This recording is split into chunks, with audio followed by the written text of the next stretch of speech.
For the Crafting the Scene unit, we were given a one-dimensional short script which had been made specifically for this unit. The plot and characters were highly generic and uncreative. We could adapt the script in any way as long as we kept the key features in the film, the double cross and the three main characters. We had free rein over the script to interpret it however we wished, as long as the production design, lighting and camera work were appropriate for the genre.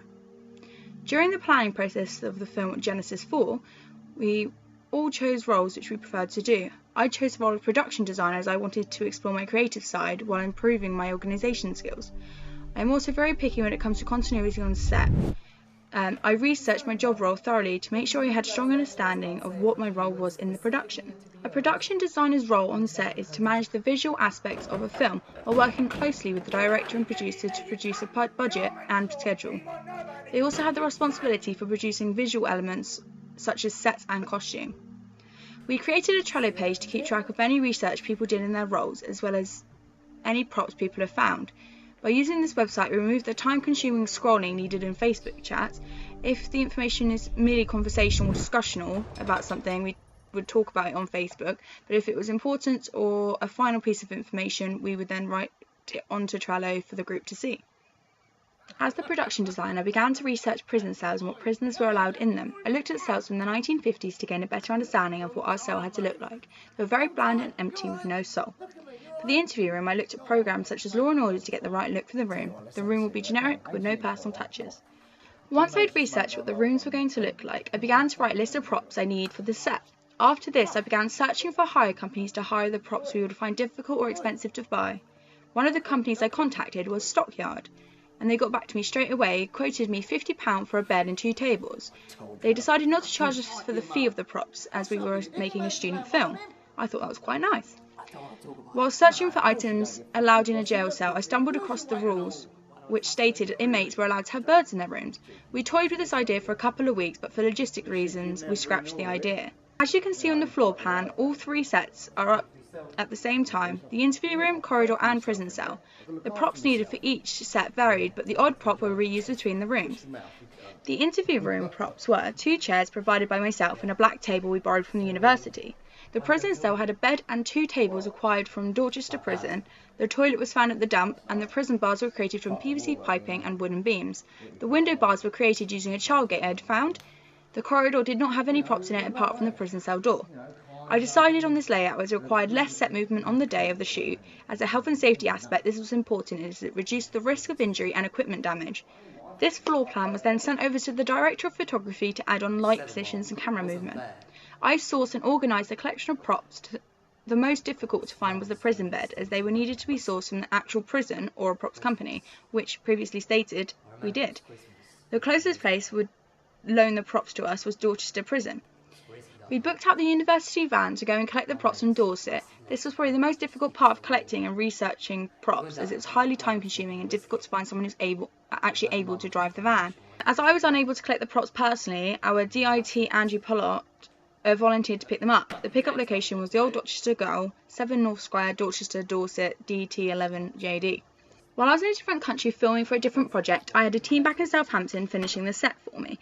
They were painting the flat so less light bounced off the panels and dyeing the sheets for the prison cell walls. They also created the prison cell bars. As shown, they did a great job while I was gone. This helped us to stay on schedule.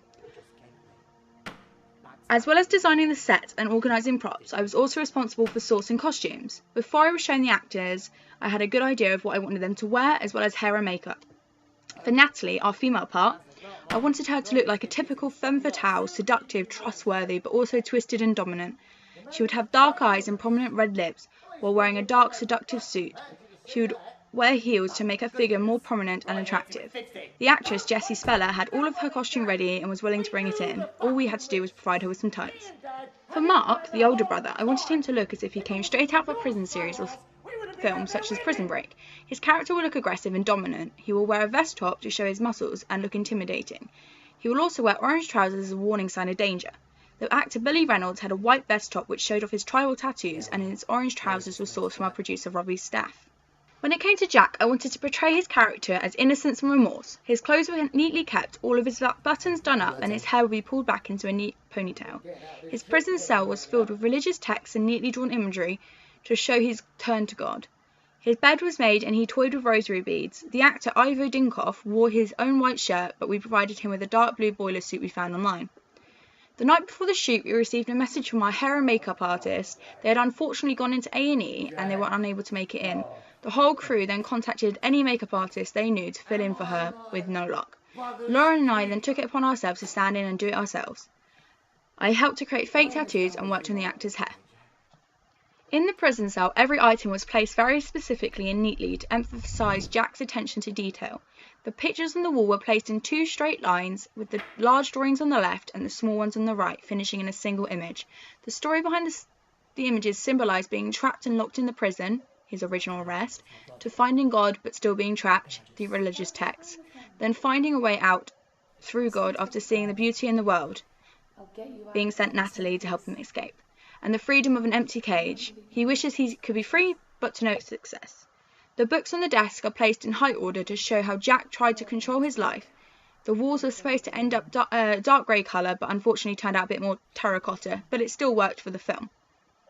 I aimed to make the prison cell seem claustrophobic, but with everything having its own place in the cell.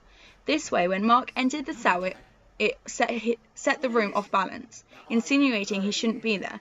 This is more evident when Mark starts to throw things around, upsetting the balance further.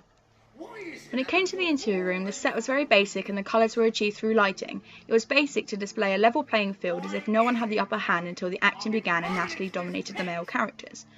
My other role on set was cast welfare and first aid. This was an important role as the cast needed regular breaks and attention when the crew were discussing the next shots. First aid was called into action a couple of times for the actor Billy Reynolds, as he put 110% into his role and ended up punching the flats. His knuckles were bleeding, but refused first aid at the point, as he said it made his character more authentic. He also almost passed out in the fight scene because it was so intense. Once we finished the scene, I was responsible for cleaning him up. On top of this, I organised the setup and handout of all of the lunch, and had to make sure that the cast ate first. Halfway through the shoot day, I decided to do a Facebook Live video with the cast to get their feedback during the shoot. This was a spur-of-the-moment video, and I believe this helped to show the true emotions of what was going on behind the scenes. So Billy, how's today going? It's going alright. Just done a couple of bits myself. The other actors are on set right now. And we're yet to get in here in the actual cell itself, so it's going to be good. Yeah, we're going to do a lovely shot in this cell, which I'm going to turn around so you can see it. There's my on-screen brother's boudoir behind us. All bars and everything, even a Kazi, as you can see. Yeah, so we don't have to go far for a business ship.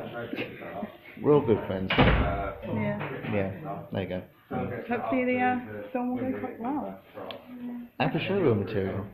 Yeah, that's true. Showreel material as well. Ooh. I made the... There you go. That was a lot of backwards.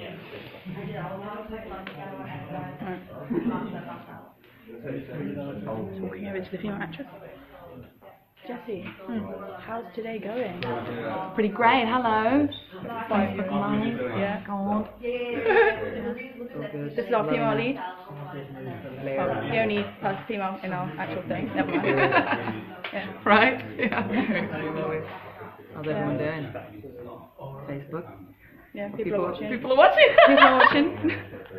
So weird, I can't wrap my head around this I know, Facebook no Live one's business, I can't do it. Oh. Hi friends. Hi friends. Yeah, right, and then we'll move down to the other actor. Hello. Wow. I've only just seen my wounds. Oh, we're going to come down to the other side because it makes my life a little bit easier. Wow, Jesus. Right, so this is the other actor, Ivo. Jack. Oh, it's on. When it came to the first fight scene, we used a red light aimed at the actor's face to create the look of the prison alarms going off. For this to be done, someone had to be in the cell holding the flashing light near the actors, but also staying out of shot.